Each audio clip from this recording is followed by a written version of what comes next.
तुमच्या राजकीय घडामोडी देशातल्या, तुमच्या देशातल्या राजकीय घडामोडींवर या फॉरेन इन्व्हेस्टरचा जेवढा अभ्यास असतो तेवढा भारतात राहणाऱ्या नागरिकांचा नसतो. आज मी तुम्हाला सचिन तेंडुलकरचं उदाहरण सांगतो की तो प्रत्येक मॅचला मैदानावर उतरायच्या अगोदर तो नेटमध्ये प्रॅक्टिस करून जायचा.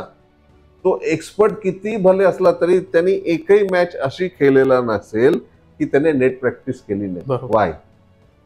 प्रश्न हे सगळ्यांना माहिती आहे. बरोबर. मग ते तुम्ही सचिनला डोक्यावर बसवता, पण त्याचे गुणधर्म घ्या ना, तर उद्या सकाळी हे पण पडणार. तर उद्या काय घडणार याच्यावर अजिबात विश्वास ठेवायचा नाही.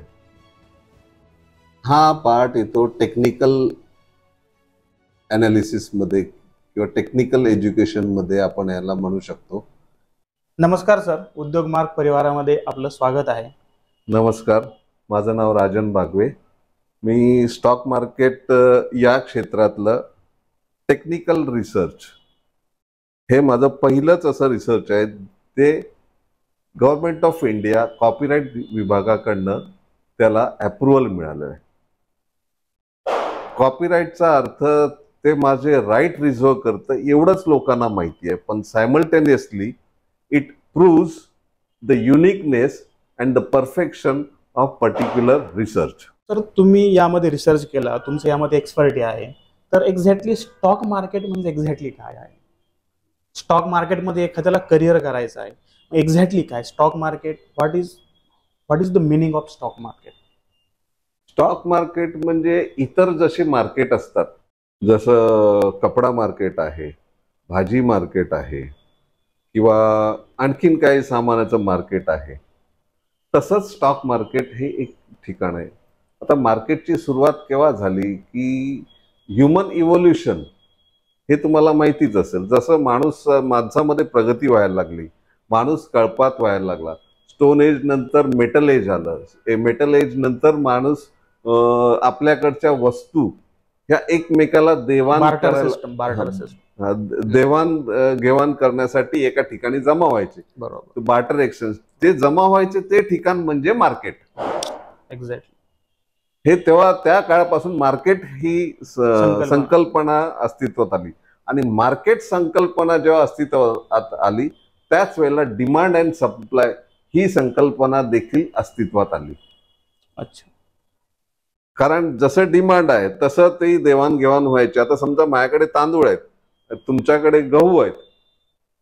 तांदूळ मोठ्या प्रमाणात आहे, तांदूळ विकणारे भरपूर बसलेत, तर ते तांदूळाची काय म्हणतात ते सप्लाय जास्त आहे, त्यामुळे डिमांड कमी. आता गहू तुमच्याकडे आहेत तर गहूची सप्लाय कमी, गहू विकणारे कमी आहेत, तर मला जर 2 किलो तांदूळ मी तुम्हाला देणार तेव्हा तुमच्याकडनं मला 1 किलो गहू मिळणार. त्यावेळेला नाणी नव्हती, त्यावेळेला असं होतं. आता ही डिमांड सप्लाय आहे तसंच आहे. तर स्टॉक मार्केट हा डिमांड अँड सप्लायवर चालणारा एक मार्केट आहे. जसं डिमांड असतं तसं सगळेच मार्केटमध्ये तेच आहे. डिमांड आहे, आज कांद्याचं भरपूर उत्पादन झालं तर त्याला भाव उतरतात. बरोबर. आणि जर उत्पादन कमी झालं तर त्याचे भाव 80-100 म्हणजे अगदी सरकार गडगडण्यापर्यंत त्याची परिस्थिती येते. सरकारलाही त्याच्यात नोंद घ्यावी लागते, अशी परिस्थिती. सर, आता तुम्ही सांगितलं की स्टॉक मार्केटचं ओरिजिन हे evolution of the human civilization मध्ये तुम्ही सांगितलं. जर स्टॉक मार्केटचं origin evolution of human civilization मध्ये आहे, पण आज आपण पाहतो इंडियामध्ये म्हणा किंवा महाराष्ट्रामध्ये म्हणा, स्टॉक मार्केट बद्दल खूप मिसकन्सेप्शन आहे. अगदी सोप्या भाषेत सांगायचं म्हणजे जुगार, एक प्रकारे हा एक जुगारीचा व्यवसाय आहे, अशा प्रकारचं एक मिसकन्सेप्शन आहे. तर या मिसकन्सेप्शन बद्दल तुम्ही काय बोलाल? मगाच्या प्रश्नात एक गोष्ट राहिली, ती तुम्हाला पूर्ण करतो, मग ह्याचा उत्तर. जसं सांगितलं मार्केट, प्रत्येक मार्केटमध्ये देवाणघेवाण होते, तसं स्टॉक मार्केटमध्ये कंपन्यांचे शेअर्स म्हणजे काय, एक शेअर असेल तुम्हाला तेवढ्या टक्का तुम्ही त्या कंपनीचे ओनर होता. अच्छा. तुमच्याकडे किती % शेअर असेल त्या हिशोबाने तेवढ्या पर्सेंटचे तुम्ही ओनर होता. ओनरशिप असते. तर ह्या शेअर्सची देवाणघेवाण होते, विकणं. आणि आता माझ्याकडे समजा एखाद्या कंपनीचे 10 वर्षापूर्वी घेतलेले शेअर्स आहेत, तेव्हा मी 100 रुपयाला घेतले, आज त्याची किंमत 1000 रुपये झाली. बरोबर. तर मला वाटलं की मला हे विकायचंय तर मी ते विकू शकतो 1000 रुपयाला आजच्या किमतीला. म्हणजे मला ते 100च्या ठिकाणी 900 रुपये प्रॉफिट मिळालं. बरोबर. बाकी डिटेल शेअरचं असं आहे की शेअरची फेस व्हॅल्यू 10 रुपये असते. पहिलं एखादी कंपनी शेअर्स मार्केटमध्ये लिस्टेड होते. लिस्टेड होण्याची पण एक प्रक्रिया आहे. एखादी प्रायव्हेट लिमिटेड कंपनी आहे, त्याच्याकडे एक मोठा प्रोजेक्ट आहे. तेवढा प्रोजेक्टसाठी त्याच्याकडे पैसा नाही, पण तो प्रोजेक्ट चांगला आहे. त्याच्यापैकी बँकेकडनं लोन घेतलं जातं काही लोकांकडनं. बँकेकडनं लोन घेतल्यानंतर पैसा जो लागतो आणखी, बँक तेवढा पूर्ण पैसा देत नाही. बरोबर. जो पैसा लागतो तो मग तो जनतेकडनं मागितला जातो. त्यासाठी ती कंपनी इनिशियल पब्लिक ऑफरिंग म्हणजे IPO म्हणतात त्याला, तो IPO ऑफर करते लोकांना. त्याच्यामध्ये त्या प्रोजेक्ट बद्दल माहिती सगळी दिलेली असते आणि त्याचं फेस व्हॅल्यू ठरवलेलं असतं. एखादी कंपनी फेमस आहे किंवा तो प्रोजेक्ट सगळ्यात बेस्ट आहे असेल तर ती 10 रुपयाच्या ऐवजी प्रीमियमवर विकली जाते. बरोबर. म्हणजे वरती पैसे द्यावे लागतात. जसं एखादी गाडी आली, समजा कोणत्याही कंपनीची चांगली गाडी आली, त्याला भरपूर प्रतिसाद आला तर ती ऑन मनी देऊन विकत घ्यावी लागते. बुकिंग केली 4 महिन्यांनी 6 महिन्यांनी मिळणार, त्याच्याऐवजी काही लोक ऑन मनी देऊन ती लवकर घेतात. तसंच ह्याच्यामध्ये प्रीमियम म्हणून असतो. तर ही कंपनी जेव्हा तो शेअर्स अलॉट होतात लोकांना, कंपनीने शेअर्स लोकांकडनं घेतले, ओव्हर सबस्क्राईब झालं तरी समजा तुम्ही 100 मागितले तर तुम्हाला 50 तरी देणार किंवा 60 देणार, जसं प्रत्येकाला देतात. मग ते शेअर वाटप झाल्यानंतर ती कंपनी स्टॉक मार्केटमध्ये लिस्टिंग होते, रजिस्टर्ड होते, लिस्टिंग होते. मग त्याच्यातल्या कंपनीच्या मालकाचा मूळ मालक असतो, त्याचे 52% शेअर्स असू शकतात किंवा 51% असू शकतात किंवा 53%, 50 पेक्षा जास्त असू शकतात. आणि बाकीचे शेअर हे मार्केटमध्ये इतर लोकांकडे असतात. मग ते इतर लोक विक्री करतात, व्यवहार करतात. वाढले, जसे पैसे वाढले समजा 6 महिन्यातच वाढले किंवा 1 वर्षात वाढले, त्यावेळेला त्यांनी 10 रुपयाला घेतले, आज त्याची किंमत 50 रुपये झाले, 40 रुपये वाढले तर तो विकतो. म्हणजे अशी ही देवाणघेवाण होते. ह्या देवाणघेवाण ज्या ठिकाणी होते त्याला शेअर मार्केट म्हणतात. बरोबर. पूर्वी ते मॅन्युअली चालायचं, आता ते डिजिटल चाललंय. म्हणजे तुम्ही घरी बसूनही ट्रेडिंग करू शकता. पहिलं तुम्हाला तिथे जायला लागायचं. 19व्या शतकात शेअर मार्केट सुरू झालं. जिथे आता BSEचा टॉवर आहे तिथे वडाच्या झाडाखाली 5 ते 6 लोकांनी हे शेअरची देवाणघेवाण सुरू केली. ही इथून इतिहास सुरू झाला भारतातला.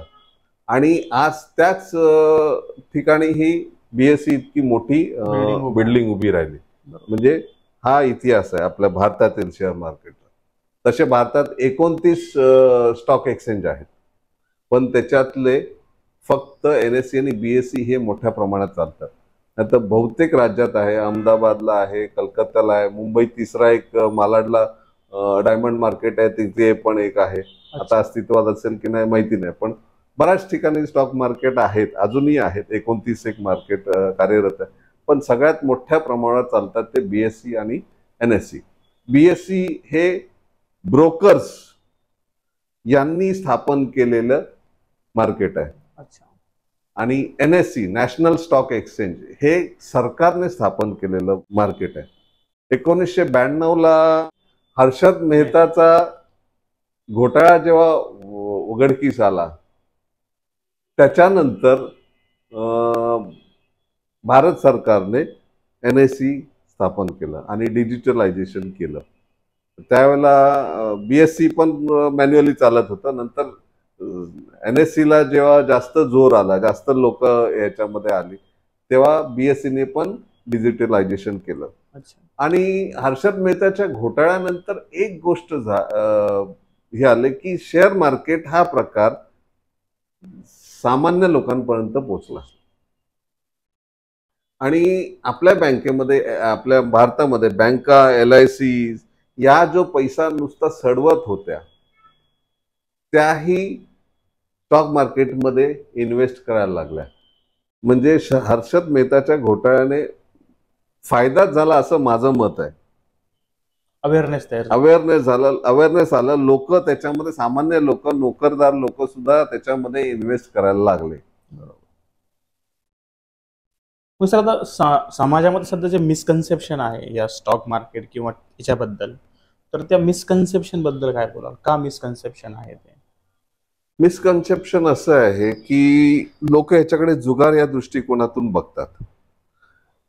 आता तुम्ही बघा, एक तुम्हाला लॉटरी काढायची आहे, तुम्ही किती रुपये खर्च करणार? लॉटरीची किंमत किती असते?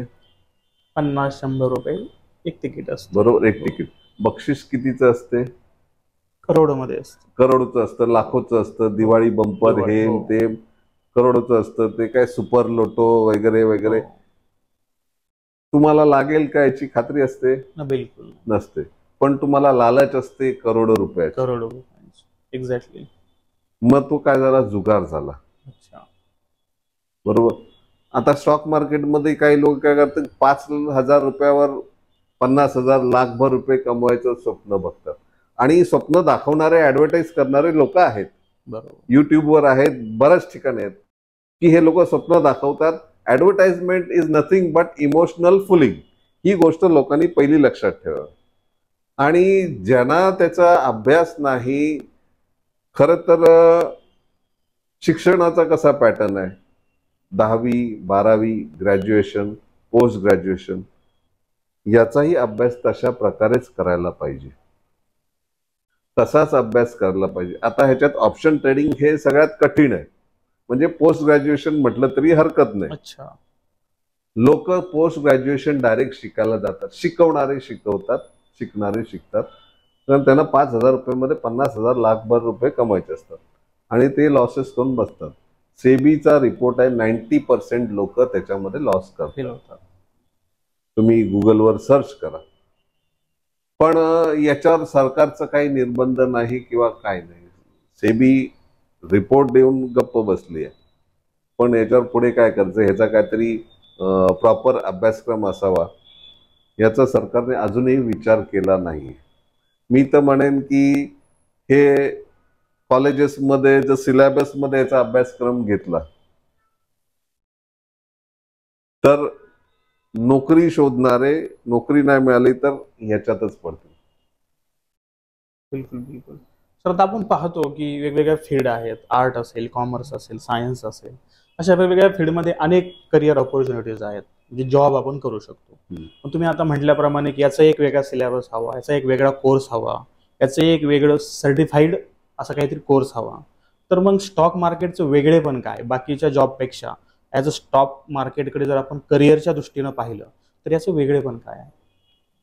वेगळेपण असं आहे की माझं तर मत आहे की स्टॉक मार्केट हा सगळ्यात बेस्ट करिअर ऑप्शन आहे. पहिली गोष्ट, याच्यामध्ये तुम्हाला एक्सपेन्सिव्ह डिग्री लागत नाही.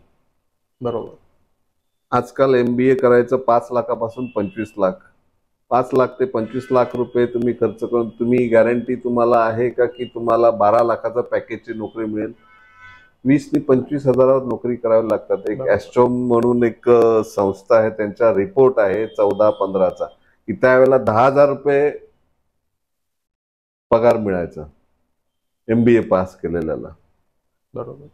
तुम्ही शोधा, मी तुमच्या ह्याच्यावर दिलेलं आहे, एक लिंक दिलेली आहे.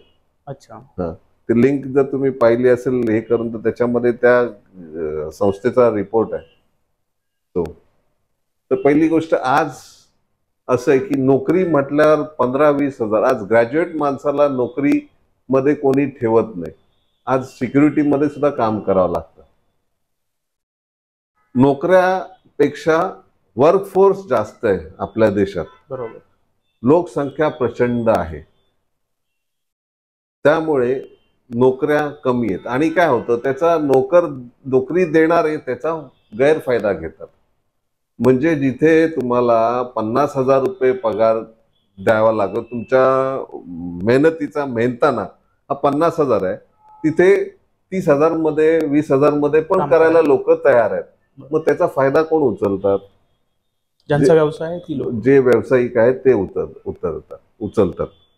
शिवाय तुम्हाला 10 तास 12 तास काम करून घेतात. बरोबर. म्हणजे अक्षरशः घाण्याला जुंपल्याला बैलासारखी तुमची अवस्था असते नोकरीमध्ये. प्रायव्हेट सेक्टरमध्ये, कुठच्याही प्रायव्हेट सेक्टरमध्ये हीच परिस्थिती आहे. त्यामुळे तुम्ही ग्रॅज्युएशन केल्यानंतर नोकरी करून ही तुमची अवस्था आहे. तुम्ही ग्रॅज्युएट केल्यानंतर तुम्हाला एक समाधान, मानसिक समाधान मिळण्या इतकं किंवा तुमचं एक कुटुंब चालण्या इतकं तुम्हाला इन्कम मिळणं गरजेचं आहे. बरोबर. तर इथे कॉम्पिटिशन आहे. एक जॉब असेल तर 1,00,000 ऍप्लिकेशन जातात. ऑब्विसली जास्तच जात असतील. बरोबर. इथे कॉम्पिटिशन आहे. तर व्यवसाय म्हटलं तर व्यवसायाला तुम्हाला मोठं कॅपिटल लागते. आज मुंबई सारख्या, पुण्यासारख्या ठिकाणी एक तुम्ही पानाची टपरी टाकायला जर गेलात तरी तुम्हाला 3 लाख लागेल. वडापावची गाडी जरी टाकायला गेले तर 2-2.5-3 लाख रुपये तुम्हाला खर्च आहे.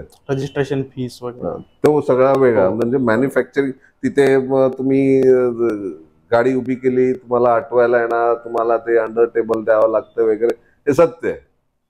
बरोबर. व्यवसाय दुसरा कोणता करायला तुम्हाला ह्यूज कॅपिटल पाहिजे, तुम्हाला मॅन पॉवर लागणार, तुम्हाला ऑफिस लागणार, तुम्हाला त्याचं मार्केटिंग करावं लागणार. आता तुम्ही एखादी वस्तू विकायला ठेवली, बनवली, मॅन्युफॅक्चरिंग करताय, तर त्याचं तुम्हाला मार्केटिंग करा, मार्केटसाठी स्टाफ ठेवा, हे ठेवा. सुरुवातीला तुम्हाला भयंकर त्रास होतो. स्टॉक मार्केटमध्ये 0 कॉम्पिटिशन आहे. सर, तुम्ही आता सांगितल्याप्रमाणे की स्टॉक मार्केट एक चांगली करिअर ऑपॉर्च्युनिटी आहे. पण आपण पाहतो आज स्टॉक मार्केटमध्ये अनेक लोक काम करतात आणि मी स्वतः पाहिलेलं आहे की अनेक लोकांना फेल्युअर आलेलं आहे. इतकं फेल्युअर आलेलं आहे की ते त्यातून पुन्हा बाउन्स बॅक करू शकत नाहीत. इतकं डिझास्टर त्यांच्या लाईफमध्ये यामुळे काढलेलं आहे. तर अशा गोष्टी आपल्या आयुष्यामध्ये होऊ नयेत किंवा स्टॉक मार्केटमध्ये करिअर असताना अशा गोष्टी होऊ नयेत म्हणून कुठल्या प्राथमिक अभ्यासाची गरज असते किंवा काय नेमकं ज्याला स्टॉक मार्केटमध्ये करिअर करायला हवं त्यानं सुरुवात काय करावी? मी मगाशी म्हटल्याप्रमाणे की 10वी 12वी ग्रॅज्युएशन, पोस्ट ग्रॅज्युएशन हा जसा अभ्यासाचा पॅटर्न आहे, अच्छा, तो पॅटर्न तंतोतंत फॉलो केला पाहिजे. याच्यामध्ये प्रकार असा आहे की फंडामेंटल रिसर्च म्हणजे एखाद्या कंपनीचं प्रॉफिट अँड लॉस, ती कंपनी कुठे आहे, काय प्रोडक्शन करते, किती प्रोडक्शन आहे, त्यांचा प्रॉफिट अँड लॉस दर वर्षाचा किती आहे. तुम्ही डायरेक्ट कंपनीत जाऊन हा विचारू शकत नाही. तुम्हाला ते काही साईट्सवर मिळतात. जसं मनी कंट्रोल आहे किंवा आणखीन एक स्क्रीनर म्हणून एक साईटवर, त्या 5 वर्षाचा देतो. आता तेवढ्यावरनं तुम्ही त्याच्यामध्ये इन्व्हेस्ट करू शकता, ट्रेडिंग नाही करू शकत. ट्रेडिंग काय रोज वर खाली असतं. फंडामेंटल रिसर्च याला म्हणतात की ती कंपनीच्या फंडामेंटल कंपनी हा फक्त अभ्यास हा इन्व्हेस्टमेंटसाठी ठीक आहे. ट्रेडिंग, डेली ट्रेडिंग, विकली ट्रेडिंग साठी तो ठीक नाही. त्याच्यासाठी येतो दुसरा अभ्यासक्रम टेक्निकल म्हणजे त्या ब्रोकर्स जे असतात त्यांनी तुम्हाला एक हे प्रोव्हाइड केलं, प्लॅटफॉर्म प्रोव्हाइड केलेला असतो. त्या प्लॅटफॉर्मवर तुम्हाला टेक्निकल सगळं अभ्यासक्रम असतो. त्याच्यामध्ये कसं ओळखायचं की आज स्टॉक वाढणार पडणार. मॅक्झिमम लोकांना लॉस होतो. याचं मुख्य कारण हेच की 5,000 मध्ये 1,00,000 कमवायचे, 50,000 कमवायचं ही विचारसरणी असेल तर तुम्हाला लॉस होणार. तुम्ही तो जुगार खेळताय. अच्छा, तुम्ही डायरेक्ट ऑप्शन ट्रेडिंग शिकवणार. ऑप्शन ट्रेडिंग हा पुढचा एकदम पोस्ट ग्रॅज्युएशन आहे. ते तुम्ही डायरेक्ट शिकायला जातात. दुसरी गोष्ट टिप. बरेच लोक तुम्हाला टिप देणार आहेत. शॉर्ट टिप असतात. हा वरती जाणार, तो वरती जाणार, उद्या हे होणार. त्या टिपवर काम करायचं. ज्यांना माहिती नाही ते हा मटका लावण्यासारखंच झालंय. तुम्हाला त्याच्यातला काय अभ्यास नाहीये. आणि याच्यामध्ये काय तुमचं ग्रीड ही वर कंट्रोल पाहिजे. ग्रीड तुमच्यामध्ये याच्यामध्ये एक असा हे आहे, कन्सेप्ट आहे, फिअर अँड ग्रीड. ह्या दोन्हीवर कंट्रोल ठेवणं हे शिकायला पाहिजे. अच्छा, तुम्हाला रोज अर्धा टक्का मिळाला, बी सॅटिस्फाईड. जास्त ग्रीड नको. हा, जास्त ग्रीड तुम्ही इनिशियली. पहिली गोष्ट म्हणजे काय होतं की थिअरी आणि लोक थिअरी शिकली की ते प्रॅक्टिकल करतच नाही. आता मला सांगा, तुमच्याकडे ड्रायव्हिंग लायसन तुम्हाला मिळालं. ड्रायव्हिंग लायसन म्हणजे तुम्हाला कार चालवण्याची परवानगी मिळाली. बरोबर. तुम्ही 100-150च्या स्पीडने गाडी चालवणार? नाहीच. हा, नाही चालवायला पाहिजे. नाही चालवणार ना. का नाही चालवणार? फिअर आहे. फिअर. कसलं फिअर? ऍक्सिडेंट होईल. हा, अपघात होण्याची फिअर. मग हा नियम आपण जीवनात वापरतो ना, तोच नियम स्टॉक मार्केटमध्ये वापरा ना. बरोबर. आज मी तुम्हाला सचिन तेंडुलकरचं उदाहरण सांगतो की तो प्रत्येक मॅचला मैदानावर उतरायच्या अगोदर तो नेटमध्ये प्रॅक्टिस करून जायचा.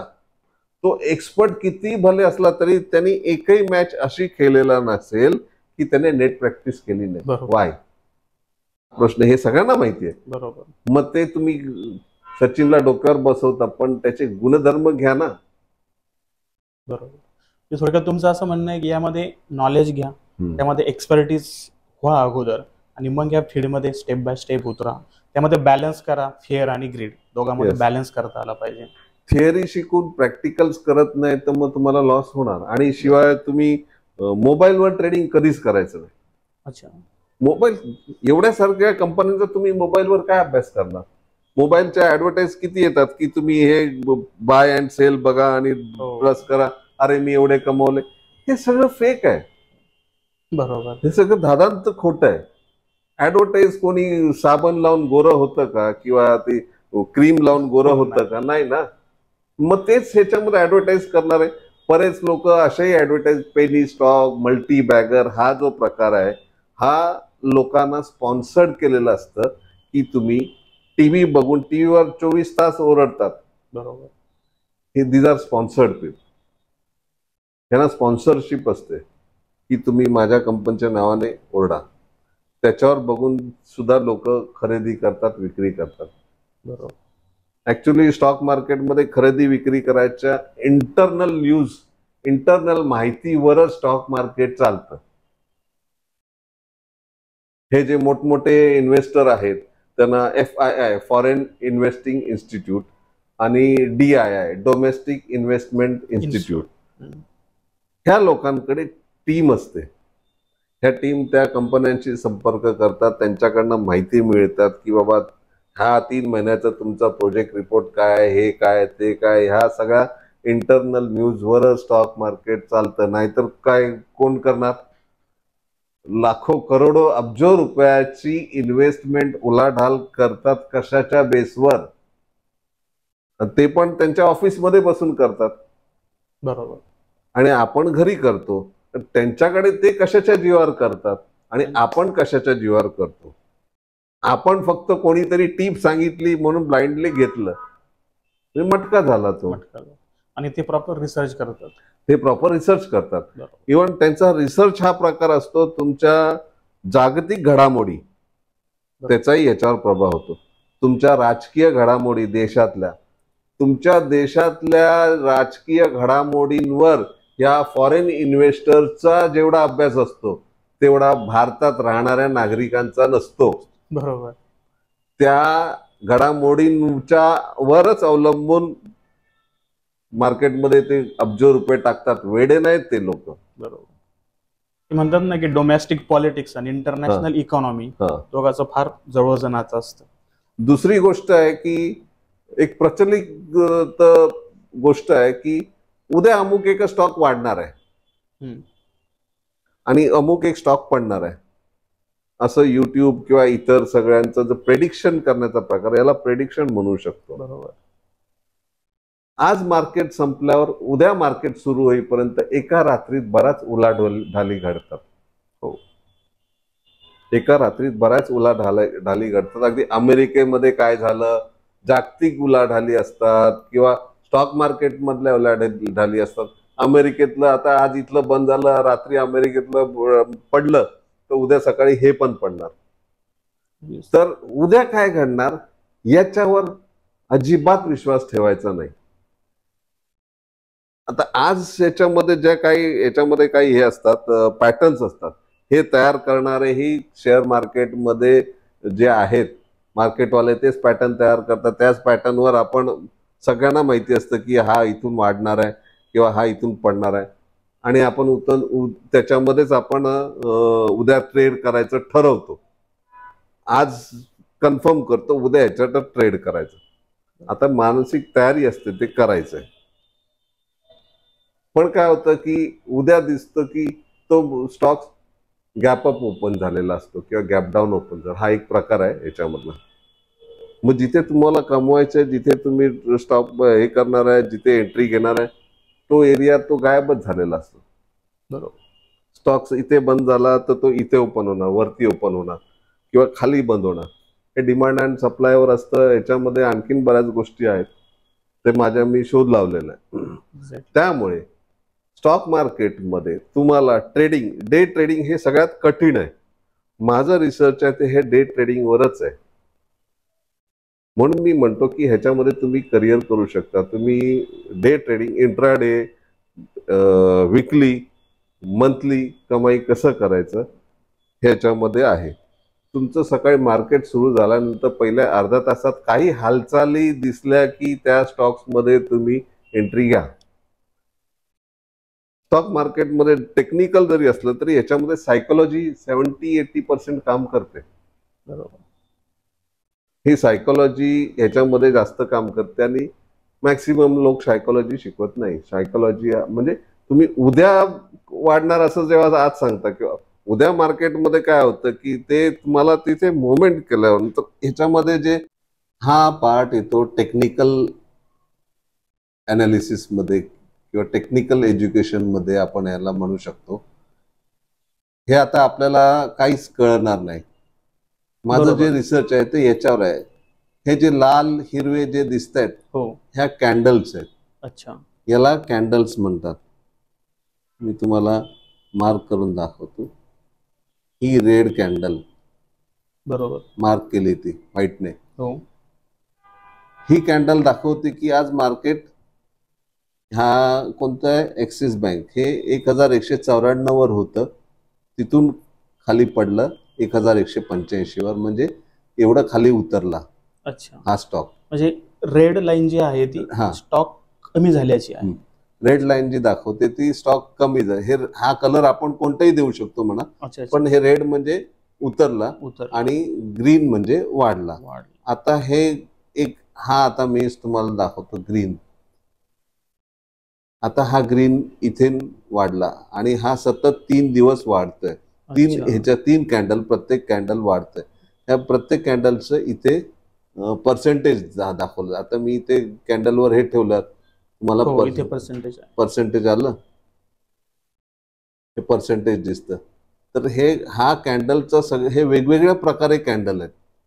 तुम्ही बघितलं तर लाल हिरवे दोन्ही कलरमध्ये वेगवेगळ्या साईजचे, मोठे छोटे, त्याच्यामध्ये या विक्स आहे, त्याला विक्स म्हणतात. ह्या अशा प्रकारे ह्या कॅन्डल आहेत. ह्याच्यामध्ये ह्या वाढतायत. आता बघा इथून हे इथपर्यंत वाढलं, इथून हे इथपर्यंत वाढत गेला, परत ते इथून इथपर्यंत खाली आला, परत इथून वाढलं. ह्या वाढण्याला काय म्हणतात, ह्या पडण्याला काय म्हणतात, याचा पूर्ण अभ्यास आहे. ह्या प्रत्येक कॅन्डलचा अभ्यास आहे. प्रत्येक कॅन्डलला काय म्हणतात, त्या फॉर्मेशन कसं होतं, हा फॉर्मेशन प्रत्येक इथे तुम्हाला बघायला मिळेल की 1 मिनिटापासून ते 5 second, 10 second, 15 second, 30 second, 40 second, 1 minute, 75 मिनिटांपर्यंत, 2 मिनिट, 1 वर्षापर्यंत, 12 मंथ्स. हे मला जेवढे पाहिजे तेवढ्याला मी येलो मार्क केलंय. अच्छा. म्हणजे तुम्हाला हे 10 सेकंद पासून सुरुवात होतं ते 1 वर्षापर्यंत. आता मी 1 वर्षाचं कॅन्डल दाखवतो तुम्हाला या कंपनीचं.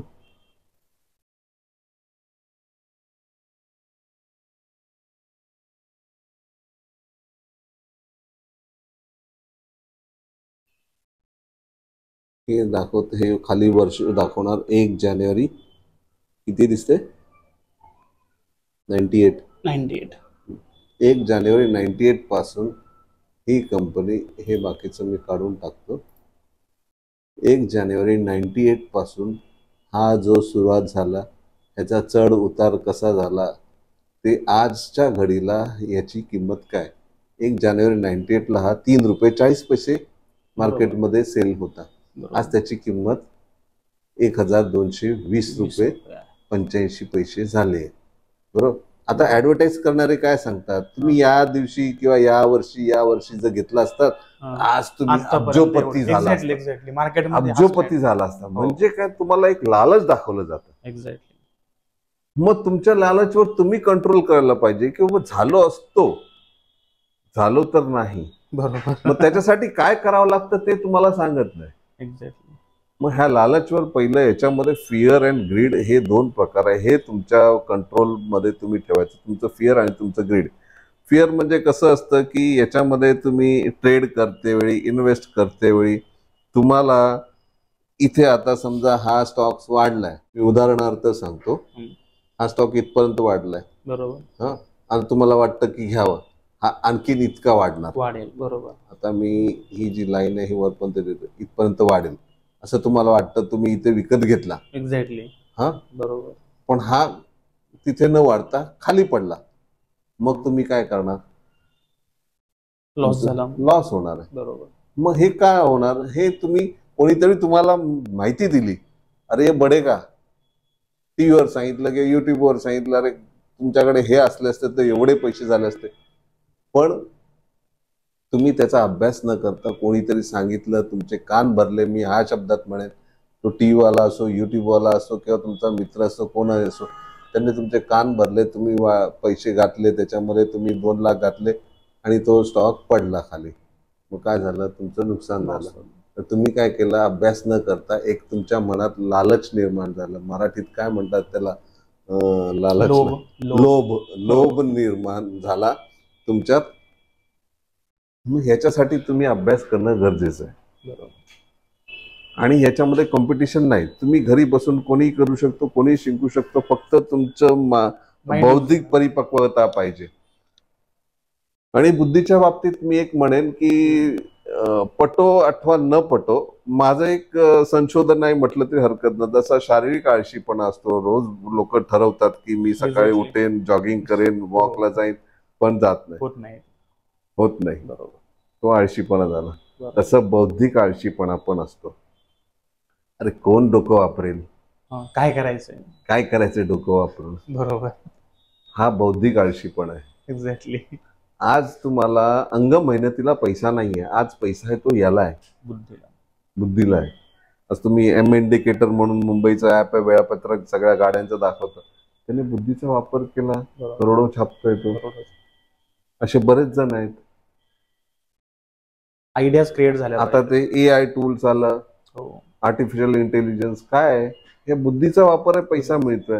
हे फेसबुक आहे म्हणा, हे म्हणा, ते म्हणा, सगळं काय बुद्धीचाच पैसा आहे.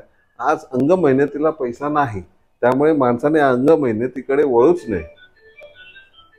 आणि बुद्धीचा जितका वापर कराल, जमाना बुद्धीचा, याच्या पुढे बुद्धीच चालणार आहे. बरोबर. त्यामुळे लोकांनी स्टॉक मार्केटमध्ये का उतरावं? कारण हे बेस्ट करिअर ऑप्शन आहे. याच्यामध्ये थेअरी शिकल्यानंतर प्रॅक्टिकल शिका, प्रॅक्टिकल्सवर तुम्ही हे करा. माझ्या याच्यामध्ये मी 1 महिना त्यांचं स्टॉक सिलेक्शनवर परीक्षा घेतो, कोणी घेत नाही.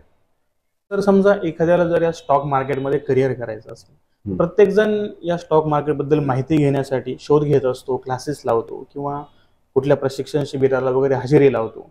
पण आपण पाहतो की त्यामध्ये ट्रस्ट डेफिसिट असतो, म्हणजे अनेक ठिकाणी फ्रॉडही होतो.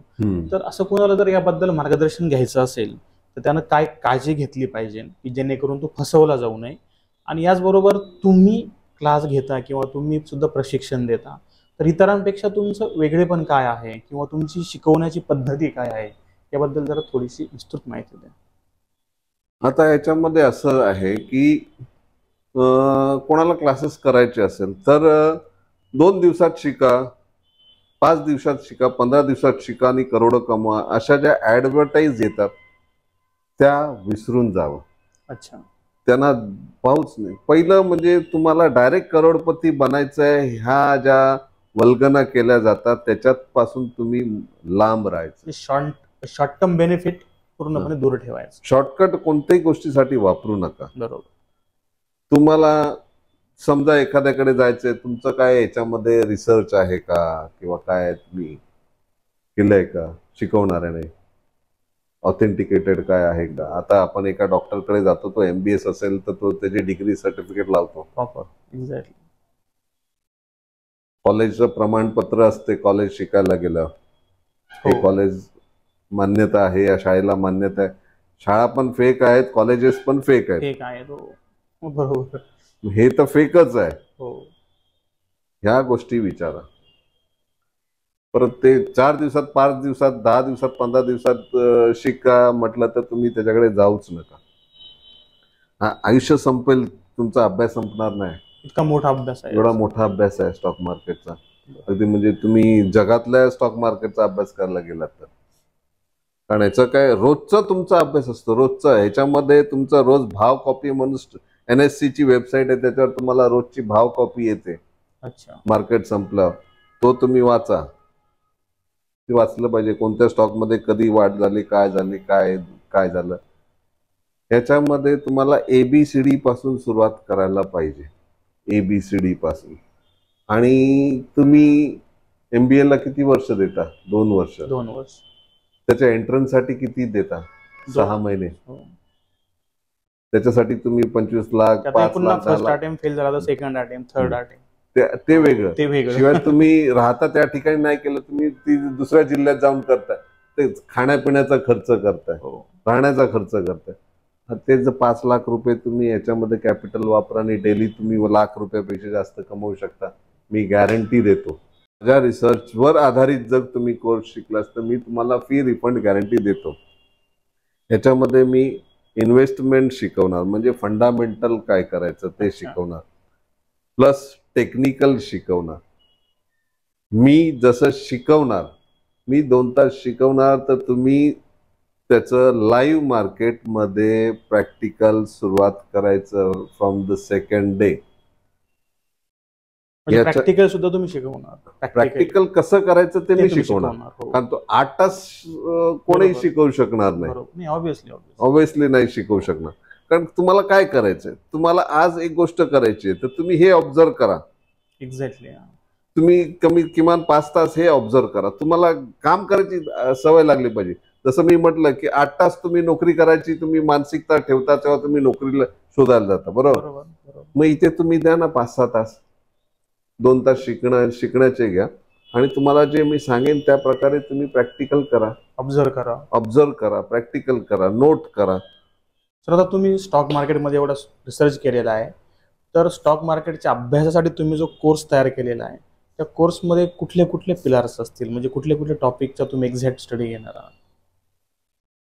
माझ्या कोर्समध्ये मी जो अभ्यासक्रम तयार केला आहे त्याच्यामध्ये फंडामेंटल रिसर्च आहे आणि टेक्निकल रिसर्च आहे, जो दाखवला तो.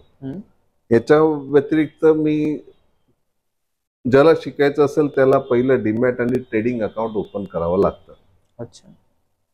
ते डीमॅट आणि ट्रेडिंग अकाउंट ओपन करण्यापासून सुरुवात. कारण ते trading account, demat account open केल्याशिवाय तुम्ही हे करू शकत नाही, प्रॅक्टिस करू शकत नाही. प्रॅक्टिस नाही किंवा काही करू शकत नाही. की तुम्हाला ते ब्रोकरकडे ओपन करणार, तो ब्रोकर तुम्हाला हा प्लॅटफॉर्म प्रोव्हाइड करतो. अच्छा. हा एक प्लॅटफॉर्म आहे तुम्हाला ट्रेडिंग करायचं. तर त्याच्यामध्ये ह्या प्लॅटफॉर्म मध्ये तुम्हाला ज्या ज्या चिन्ह दिसतात, याच्यामध्ये ह्या प्लॅटफॉर्म मध्ये जी चिन्ह दिसतात ह्याचा पहिला अभ्यास, याचा वापर काय, याचा वापर काय, याचा वापर काय, हा पहिला अभ्यास. त्याच्या आधी बेसिक म्हणजे हिस्ट्री स्टॉक मार्केटची सांगितली जाणार, ती वर्बल. जसं तुम्हाला सांगितलं की ह्युमन इव्होल्युशन नंतर बार्टर सिस्टीम पासूनचा मी अभ्यासक्रम सुरुवात करतो, की त्यांना कळलं पाहिजे मार्केट केव्हा अस्तित्वात आलं पाहिजे. आज तुम्ही ग्रॅज्युएशन, डबल ग्रॅज्युएट झालेल्यांना जरी विचारलं मार्केट कधी अस्तित्वात आलं, नाही. डिमांड अँड सप्लाय केव्हा अस्तित्वात आलं, नाही सांगू शकणार. ही गोष्ट त्यांना माहिती पाहिजे की मार्केट कसं आलं, काय आलं. ह्या गोष्टी नंतर ह्याचा अभ्यास शिकवणार. मग फंडामेंटल अभ्यासक्रम काय करायचा, म्हणजे कंपनीचं प्रॉफिट अँड लॉस अकाउंटमध्ये काय बघायचं, 5 वर्षात काय प्रॉफिट झालं, काय लॉस झालं, काय कंपनीने केलंय, काय नाही केलंय. तेच त्याच्याबरोबरच कंपनीने समजा काहीतरी तुम्हाला दाखवलं, भरपूर प्रॉफिट झालं वगैरे, मग त्याचं क्रॉस चेक तुम्ही टेक्निकल बरोबर करायचं. समजा एखाद्या कंपनीने तुम्हाला सांगितलं अरे भरपूर प्रॉफिट झालं, टेक्निकल मध्ये दिसते त्याला त्या वर्षी ती कंपनी डुबत चालली आहे. बरोबर. ह्या टेक्निकलचा क्रॉस चेक करणं हे महत्वाचं आहे, कोणच नाही सांगत आहे. बरेच जण आता नाव घेऊ की नाही मी तुम्हाला, अदानीच्या नावाने लोक बोंबा मारतात. अदानीमध्ये हे अदानी लुटतोय किंवा अदानी पडणार आहे, अदानीला डुबणार आहे, अदानीने असं केलं. तुम्ही लोक काय म्हणतात त्याच्यावर कशाला विश्वास ठेवताय? तिथे बघा ना, टेक्निकल रिसर्च करा, टेक्निकलवर सर्च करा ना. बरोबर. अदानीला पाडलं जात आहे की अदानी पडतोय, हे तुम्ही त्या टेक्निकलवर सर्च करा. कारण ह्याच्यामध्ये पैसे गुंतवणारेही तेच आहे, कोण फॉरेनर आहेत, आणि अदानीला पाडणारे पण फॉरेन वालेच आहेत. बरोबर. आज अदानीला का पाडलं जातंय त्याचा इतिहास जर तुम्ही जाणून घेतला तर तुम्ही अदानीला शिव्या देणार नाही. ते प्रॅक्टिकली माझा वाद होतो बऱ्याच लोकांशी. तर आता आपण पाहतो महाराष्ट्रामध्ये वाढती बेरोजगारी असेल आणि तरुणांचा किंवा तरुणींचा एक कल हा सरकारी नोकरी किंवा प्रायव्हेट नोकरी, परंतु त्यांचं पूर्ण करिअर नोकरी या शब्दाभोवतीच जास्त फिरताना दिसतं. परंतु व्यवसाय, मराठी माणूस, असे एक प्रचलित म्हण आहे की मराठी माणूस हा व्यवसायात नेहमी मागे असतो. तर अशा या मराठी तरुणांना तुम्ही काय सांगाल? खरं तर हे घरातूनच बाळकडू दिलेलं असते की चांगलं शिका, नोकरी करा. एक्झॅक्टली. आई वडिलांनी कुठच्याही मराठी घरात हे शिकवलं नाही की तुम्ही व्यवसाय करा. मी व्यवसाय करायच्या हेतूने माझ्या वडिलांबरोबर माझे वाद असायचे. मी वडिलांचं घर सोडून मी मामांकडे राहायला गेलो होतो, ही माझी गोष्ट आहे. तर व्यवसायामध्ये आज नोकरी, लोकसंख्या इतकी आहे की कोणतेही सरकार नोकरी देऊ शकत नाही, चांगल्या पगाराची नोकरी मिळू शकत नाही. तर तुम्ही व्यवसाय करायचा असेल तर कमी भांडवलात, म्हणजे अगदी 50,000 कॅपिटलवरही तुम्ही स्टॉक मार्केटमध्ये महिन्याला 25,000 कमवू शकता. बरोबर. तुम्ही 5 लाख ते 20 लाख रुपये MBA ला खर्च करण्यापेक्षा स्टॉक मार्केटमध्ये उतरा. त्याच्यामध्ये कॉम्पिटिशन नाही, इथे नोकरीमध्ये कॉम्पिटिशन आहे, बाकी कुठच्याही व्यवसायात कॉम्पिटिशन आहे, मॅन पॉवर आहे, हे आहे, धावपळ आहे, ट्रेनचा प्रवास आहे, हे आहे, ते आहे, सगळं काही आहे. इथे हा फक्त शांतपणे बसून तुम्ही फक्त डोक्याचा वापर करून याच्यामध्ये तुम्ही दर महिन्याला पैसे कमवू शकता. सॅटर्डे संडे सुट्टी आहे, सगळ्या बँक हॉलिडे आहे, तुम्हाला वेळच वेळ, 6.5 तास आहे, शिवाय 1 तास तुम्ही एक्स्ट्रा तुम्ही याला द्या दुसऱ्या दिवशी मार्केट सुरू व्हायच्या आधी.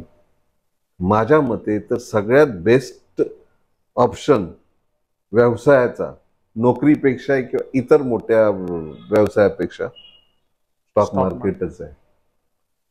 मी अपघाताने या क्षेत्रात आलो, याच्या अगोदर मी न्यूमॅटिक टेक्नॉलॉजी या क्षेत्रात होतो. माझं न्यूमॅटिक टूल्स रिपेअरिंगचं सर्व्हिस सेंटर होतं विक्रोळीला.